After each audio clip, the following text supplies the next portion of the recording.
All right, next up we've got 8 comic books coming your way, starting off with Thor, the Mighty Thor, number 333. This is a direct copy, and because we can't have you here in the gallery with us when you're bidding from all over the world via our online platform, we try to give you the next best thing, which is I'm going to shine the light on the cover so you can see everything as though you had it in your own hands yourself. See any kind of issues going on? You were here, you might pick it up, you might look at it yourself. In fact, it would be in the plastic bag, so you wouldn't be able to get as good of you. Try to offer you that. Once we do that, we will, of course, show you a little bit of the pages. That way you can judge for yourself. Is this white? Is it cream? Is it off-white? Is it any other of the owl card standings? You can judge for yourself rather than go by what I might tell you. What is happening right here? So we give you an idea of the quality and content of the pages, and then finally we show you the back cover. Now, I don't want to take up too much of your time as we do this. Your time is valuable to you, therefore it's valuable to us. But I want to be as complete as possible. We don't want to hide anything from you. We want to make sure we've got full disclosure on all of these books. So we do these in high definition. If we miss something, if I don't point out a particular thing, you're always welcome to go back and look at the photos in the catalog at TheBigToyAuction.com. But more importantly, those may not shine the light. You won't see some of things like this. You're welcome, because we take the time to shine the light over the whole book, as I do my patented little jiggle maneuver right here. You can go back and pause the video or slow-mo it to make sure that you are getting exactly the book that you want in the condition that you want it to be. So we're moving right on to Ghost Rider versus Johnny Blaze. What is happening here in this issue? I don't know, but you're about to find out. One of you is going to win it and find out for yourselves. Little issues on this cover. Whole bunch of little tiny issues. No major, like, giant crease or tear or anything like that. Just a lot of little minor flaws that add up. And then, of course, it is a, what do you call it? A newsstand copy. I'm going to say from 1980. Yeah, April of 1980. This is Ghost Rider number 43 versus Johnny Blaze. How does that happen? I don't know. One of you is going to win, and you're going to tell me. So we'll give you a quick idea of the quality and content, quality and condition of the pages, and then I'll flip it over so you can see the back as well. I don't remember selling just seeds, but that's kind of interesting. It was a take on some of the Olympia Prize and the sales club things. Apparently this one, you just go door to door selling seeds. Was it by Burpee? No, American Seed Company. Interesting. So there you go. We'll move on to Night Force. Hey, here's something interesting that you don't see in comic books too often. A giant, one, you don't see a giant swastika on covers anymore. 2, you don't see a dude burning alive. So, origin of Baron. Is he an important character in the Night Force? Does anybody remember or care about Night Force? I don't know. Could this be a minor key? Yeah, probably. Is it worth a ton? I don't know. Could be worth a lot to you if you like to read it. This is number 13 from August. It is a newsstand copy.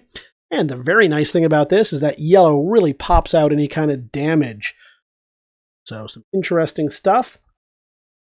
We'll check out. We'll find out who is the Baron. I don't know. Still don't know. Still haven't found out yet. But one of you might find out, whoever's going to win this. Oh, look at that Tron. That was not a great game. But it was a fun movie, and there's tons of nostalgia there. I'd enjoy playing it right now. I don't know if I would have, the young boy, enjoyed it, but I certainly enjoy playing it right now, at least for a little while. There's the back cover. We move on to, oh, nice. This is Fightin' Army. This is number 144. Who remembers the old Fightin' Army from Charlton Comics? We don't get too many Charltons in with these little lots here. We got mostly Marvel and DC, so this is nice. This is a retail copy, a newsstand copy, but back then most of them were. When is this from exactly? It's a UK 1980, so February of 1980. Pretty cool right there. Let's really get into it. I'm surprised at the condition of this comic. A lot of the old Charltons, they get beat up, especially the war ones. You know, those were more reading ones than sitting and collecting ones. So throw them in your back pocket and you run out and you play Army yourself. Why not? So pretty good condition right there. A little bit of issue. Let's check that out. Let's zoom in on that just a little bit so you can see it. A little bit. This is pretty nice. Tick right there. Issues. Really enjoying this. And then here you go. We'll show you the quality and condition of the pages. Charlton had a different way of doing things with their lettering. Obviously, a little bit more mechanical, kind of neat. I believe EC had a similar method. They did to try and churn them out a little bit quicker, but that art is fantastic and beautiful. And then finally, we'll show you the back cover. You got some neat toys on there. I'll show you the edition of that. Getting some neat stuff in this lot. I really like this lot, so turning out to be pretty interesting. Arion, Lord of Atlantis. Obviously, their take on, let's just say, Namor at that time over in Marvel Land. It's a newsstand copy, as you can see right there, and it is from January of '84. Arion number 15. Was this a popular comic? No. But for those of you that read it and like it and want to complete your copy of it, here's an opportunity to grab it without having to pay a ton through one of the retail spots. Put it along with a whole bunch of others. I don't know what's happening here. Now I want to find out. I can't, but I can live vicariously through you as you tell me what I just looked at. Here's some Power Lords. Remember these? We've actually got some Power Lords coming up in an 80s auction coming up soon. So like these, if this reminds you of those, you're going to want to head on over and look at that. You can sign up for our mailing list. And there's some issues on the back cover here, as you see. Not the best, but overall pretty cool. Mighty Thor, number 404. Some issues on this cover right away, as you can see. There's whatever happened right there. It is a newsstand copy. It is from June of, I'm going to say 87, 89, off by 2 years. All right, so let's look at it. Not the best of covers. Tales of Asgard. Those always get kind of wacky. You get all kinds of Asatru in there, all kinds of weird Norse things happening. And I like those because they were an opportunity to see some of the other Norseans, Norgay, Nordiddle, whatever you want to call them. Is that a nihilist? It is! It's a nihilist! Hey! You get a chance to see, Heimdall and Loki, all those guys and gals in there, so I like those. See Ymir. See the Rainbow Bridge. So here you go. Now, I'm going to guess, based on this, I'm going to guess maybe somebody spilled something on this. Let's take a look back at the pages once we see this. See, it's peeling, it's cracking, and I don't. Yeah, you can see it right there. So I think somebody spilled a drink. So this is one that you're going to want to read and enjoy because look at what's going on, that craziness in there. But unfortunately, it's got some water damage. In terms of resale, I don't know. I'm sure there are folks that can make that into something useful. People who restore. That's a reader. Incredible Hulk number 303. What is happening here? Did he just land in Munchkin Land? I don't know. But you got what appears to be the opening scenes of original Conan movie. It is a newsstand copy, and it is from 1984, January of 1984. Now, is this an assistant editor's month? I don't know. Let's find out. Jump into it here. We'll see if anything too wacky going on. It's Hulk. It's hard to tell. They're speaking completely in some kind of dwarvish. That's odd. Yeah, it's Hulk and some dwarfs, so I guess maybe it's a editor month. Are they? I don't know. But it's Bill Mantlo doing the story, so you never know. Bill Mantlo wrote some crazy things.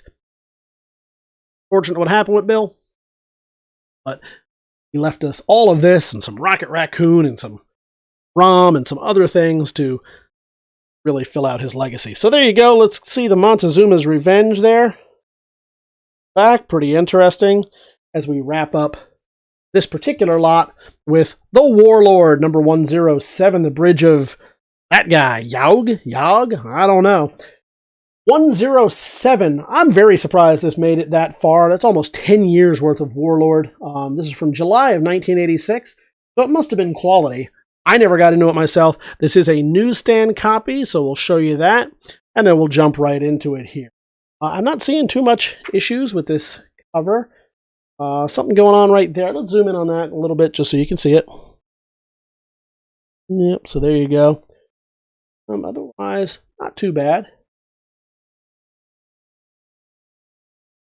Not the greatest. I don't know if it's gradable. Well, I mean, everything's gradable. I don't know if it would grade out very well. Still nice. Hey, tentacles. Sure, why not? Desert tentacles attacking the horse. So you know it's going to be a good read. Once you see that, you know you can't go wrong.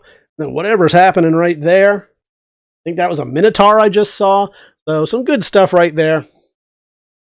Show you the back of this. And then we'll get all the band back together for one last bow. You're going to get the Warlord, the Hulk, It, and the Mighty Thor. Arion, Fighting Army. Oh, yeah. Night Force. Questionable political ideology. Johnny Blaze and Ghost Rider, both at the same time. And then finally, Thor versus Dracula, I guess.